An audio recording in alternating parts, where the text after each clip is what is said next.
Part 7 में आपने सीखा कैसे जाटों ने अकबर के मकबरे को लूटा था और अंत में राजाराम जाट का युद्ध में मुगलों से लड़ते लड़ते बलिदान हो गया था।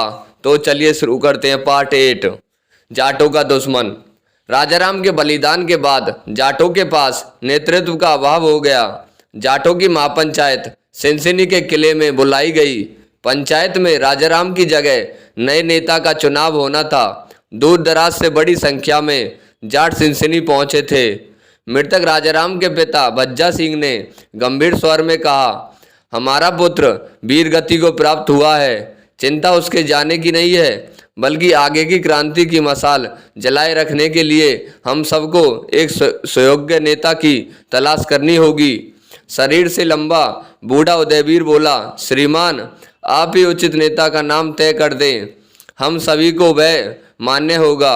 उदयवीर जो मेवात क्षेत्र से आया था, पूर्व में वह मुगलों के खिलाफ कई युद्ध अभियानों में भाग ले चुका था। सभी मौजूद जाटों ने जोर से कहा, यही उचित है। भज्जा सिंह बोले, मैं अपनी बुद्धि से निर्णय लेने में सक्षम नहीं हूँ। नेता का चुनाव सर्वसम्मति से ही होना चाहिए। अचानक 4-5 जाट एक साथ खड़े हो गए जो मथुरा से आए थे। कहने लगे, राजाराम के बाद अब नेतृत्व की बागडोर आपको ही थामनी है। किसी की भी असहमति हो तो वह अपना पक्ष रखे। सभी ने एक स्वर में कहा, नहीं नहीं। भज्जा सिंह तत्काल बोले, मेरी उम्र काफ़ी हो चुकी है, मैं इस स्थिति में नहीं हूँ। जाटों की भीड़ में से कुछ लोग कहने लगे, नेतृत्व में बल से ज़्यादा दिमाग और अनुभव की ज़रूरत होती है। पूरी की पूरी भीड़ बोल उठी, सही बात है। आपने पूर्व में बहुत से सफल युद्धों में भाग लिया है, इसका लाभ हमारी सेना को मिलेगा। अनबने मन से भज्जा सिंह ने नेतृत्व को स्वीकार कर लिया। भज्जा सिंह ने कहा, सुना है कि आमेर का नया राजा बिशन सिंह जाटों का सर्वनाश करना चाहता है। आगरा के रहने वाले एक जाट ने कहा, सरदार, सही सुना है। बिशन सिंह बहुत लालची है, औरंगजेब को खुश करने के लिए किसी भी हद तक जा सकता है। भज्जा सिंह सहित अन्य जाट बोल पड़े, ऐसा क्यों? आगरा के रहने वाले एक जाट ने कहा, बादशाह औरंगजेब अब आमेर को अपने राज्य में सीधे मिलाना चाहता है। वैसे भी बिशन सिंह को देश धर्म से ज़्यादा मतलब नहीं है। आगरा के रहने वाले एक जाट ने कहा, एक तो आमेर राजा बहुत लालची है, इसलिए यह अपनी गद्दी बचाने के लिए जाटों के नाश करना चाहता है। दूसरा, वह जाटों से बहुत अधिक ईर्ष्या भी रखता है। भज्जा सिंह ने कहा, आमेर राजा हम सबसे ईर्ष्या क्यों करता है?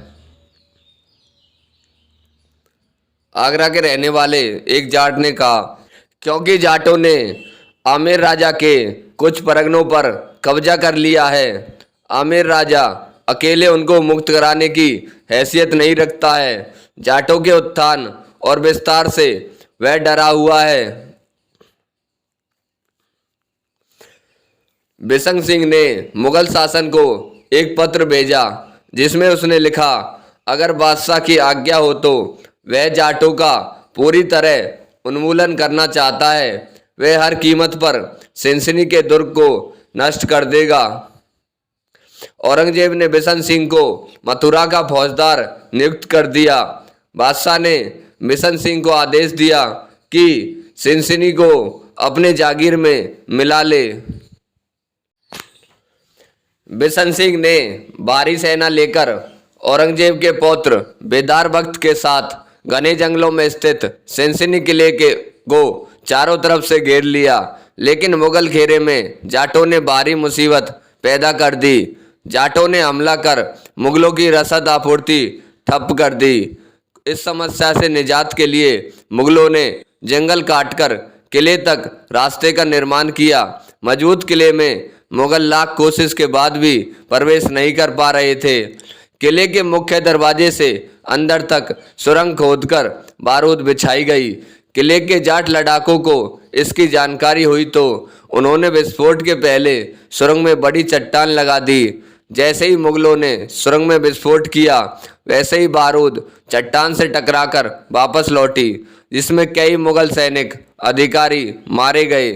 मुगलों ने 1 महीने लंबी घेराबंदी के बाद किले की दीवार के पास फिर पहले से बड़ी सुरंग बिछाकर विस्फोट कर दिया।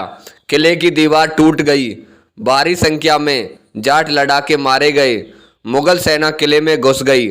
जाट इंच इंच के लिए बड़ी बहादुरी के साथ लड़े। मुगल ज़्यादा संख्या में होने के कारण भारी पड़े। लगभग 2000 जाट सैनिक मारे गए। 200 से 300 मुगल सैनिक भी मारे गए।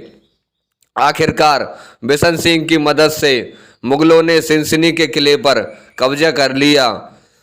कुछ दिनों बाद बिशन सिंह ने जाटों के सबसे मजबूत किले सोगर पर अचानक हमला कर दिया। जाटों का दुर्भाग्य था कि जिस समय यह हमला हुआ, किले का मुख्य दरवाजा खुला हुआ था। किले के भीतर अनाज भेजा जा रहा था। बिशन सिंह के सैनिकों ने इसका फायदा उठाया और सीधे किले के भीतर घुड़सवार सैनिक प्रवेश करा दिए। अचानक इस हमले के लिए जाट तैयार नहीं थे। जाटों की तरफ से प्रतिरोध नहीं हो सका। हमले में जाट मारे गए। जाटों का मजबूत दूसरे किले का भी पतन हो गया। जाटों के मजबूत दोनों गढ़ नेस्तनाबूद हो चुके थे। बचे कुछ एक विद्रोही जाट प्रतिकूल स्थिति को देखते हुए भूमिगत हो गए। कुछ विद्रोही जो सुदूर इलाकों के थे, अपने इलाकों में चले गए और चुपचाप खेती किसानी के कार्य में व्यस्त हो गए। अगर आप जाटों का इतिहास और जानना चाहते हैं तो प्लीज़ चैनल को लाइक, शेयर एंड सब्सक्राइब कर दो।